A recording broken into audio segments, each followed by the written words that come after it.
नमस्कार, मैं हूं आपके साथ कविता राणा। अपनी रिपोर्ट शुरू करने से पहले लिबरल्स और सेक्युलर लोगों को इसे ना देखने की चेतावनी देते हैं, क्योंकि कांग्रेस की सच्चाई आप देख और सुन नहीं पाएंगे। कांग्रेस आज किसी भी चुनाव को लड़ने से पहले रेस से बाहर हो जाती है। कभी सोचा कि आपने ऐसा क्यों होता है? क्योंकि कांग्रेस अब बूढ़ी हो चली है। देखिए हमारी ये रिपोर्ट।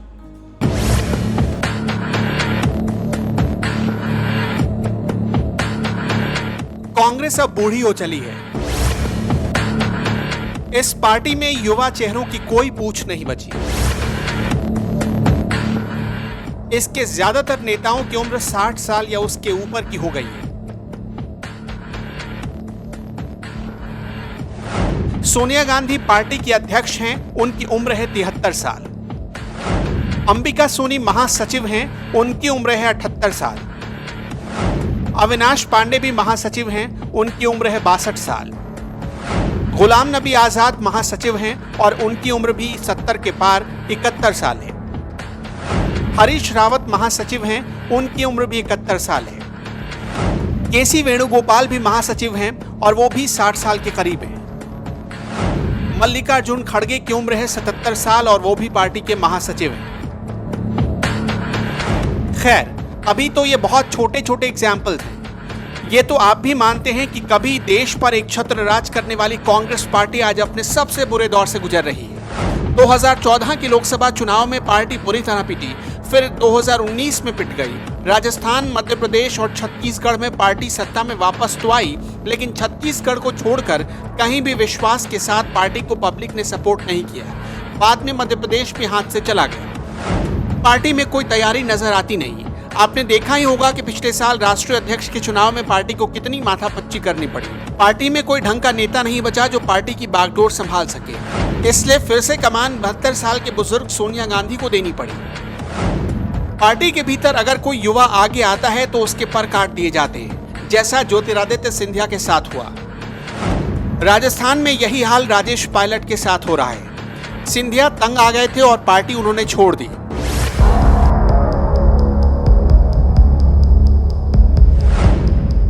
सच पूछिए तो कांग्रेस का केंद्रीय नेतृत्व अब बूढ़ा हो गया है। कांग्रेस में बड़े पदों पर बैठे सभी बुजुर्ग युवा नेताओं को आगे आने देना नहीं चाहते।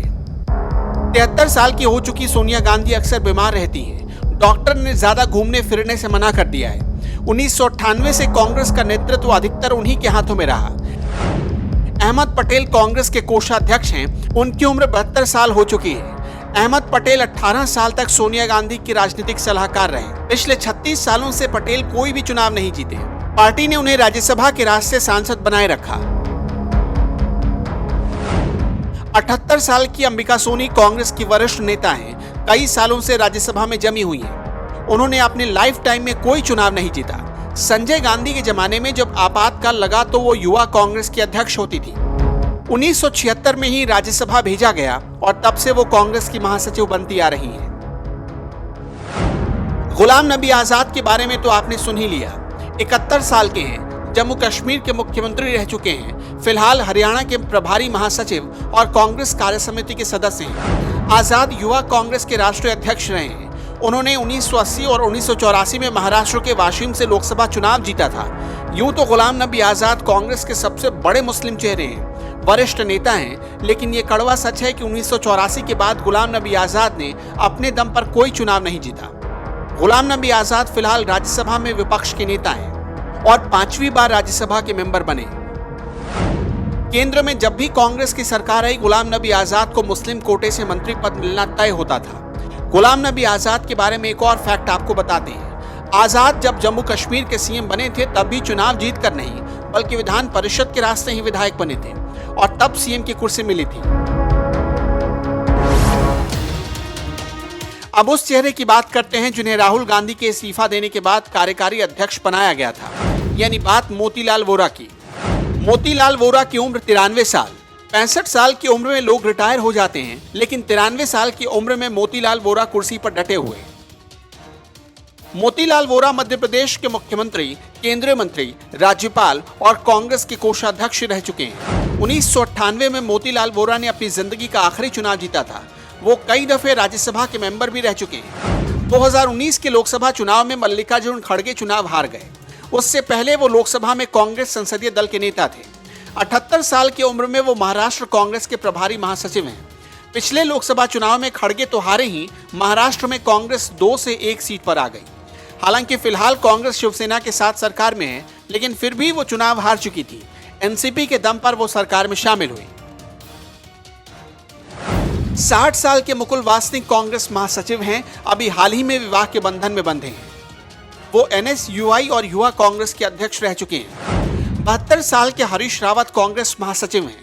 रावत 4 बार लोकसभा सदस्य, 1 बार राज्यसभा सदस्य, 1 बार विधायक, केंद्र में मंत्री और उत्तराखंड के मुख्यमंत्री रह चुके हैं। 2017 में रावत जब उत्तराखंड के मुख्यमंत्री थे तो उन्होंने अपनी पसंद की 2 विधानसभा सीटों से चुनाव लड़ा, लेकिन दोनों ही सीटों पर बुरी तरह हार गए। इससे उनके जनाधार के बारे में आप अंदाजा लगा सकते हैं। मध्य प्रदेश की हालत तो आपको पता ही है। सरकार बनने के बाद से ही कांग्रेस के घर में भागम भाग मची रही और आखिरकार युवराज ज्योतिरादित्य सिंधिया भाग ही निकले। दीपक बावरिया मध्य प्रदेश कांग्रेस के प्रभारी हैं। उनका कोई जनाधार नहीं। संगठन में उनके खिलाफ कई लोग आवाज उठा चुके हैं। दीपक बावरिया कभी चुनाव नहीं लड़े। जहां के वो रहने वाले हैं, यानी कि गुजरात, वहां भी कांग्रेस में इनको बहुत कम ही लोग पहचानने वाले हैं।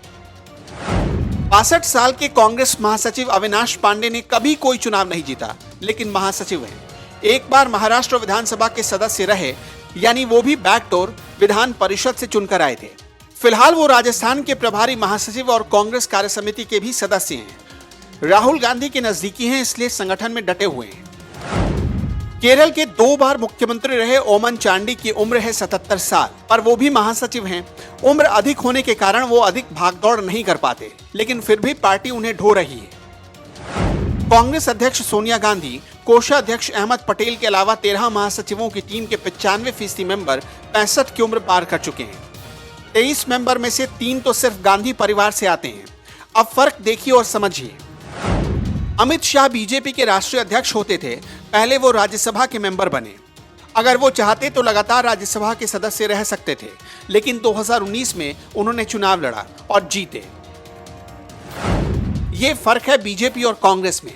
बीजेपी के बड़े नेता शहनवाज हुसैन राष्ट्रीय प्रवक्ता हैं। बीजेपी चाहती तो उन्हें भी राज्यसभा भेज सकती थी, लेकिन जनाधार वाले नेताओं को बीजेपी हमेशा चुनाव लड़वाती है। आप ही सोचिए कि कांग्रेस की ये बूढ़ी फौज कैसे सामना करेगी पीएम मोदी एंड टीम का।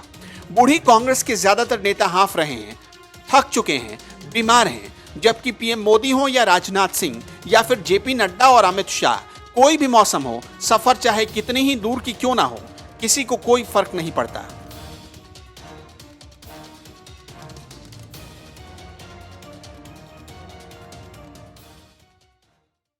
You will also get the opportunity to be on the center court and enjoy Wimbledon.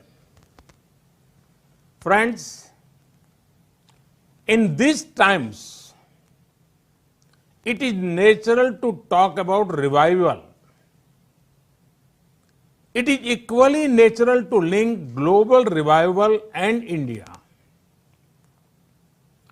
There is faith that the story of global revival will have India playing a leading role. I see this closely linked with 2 factors. The first is Indian talent. World over, you have seen the contribution of India's talent force. This includes Indian professionals, doctors, nurses, bankers, lawyers, scientists, professors, our hardworking laborers. Who can forget the Indian tech industry and tech professionals? They have been showing the way for decades. India is a powerhouse of a talent that is eager to contribute and ever ready to learn. There is two-way synergy that is greatly beneficial. Friends, The second factor is India's ability to reform and rejuvenate. Indians are natural reformers. History has shown that India has overcome every challenge, be it social or economical.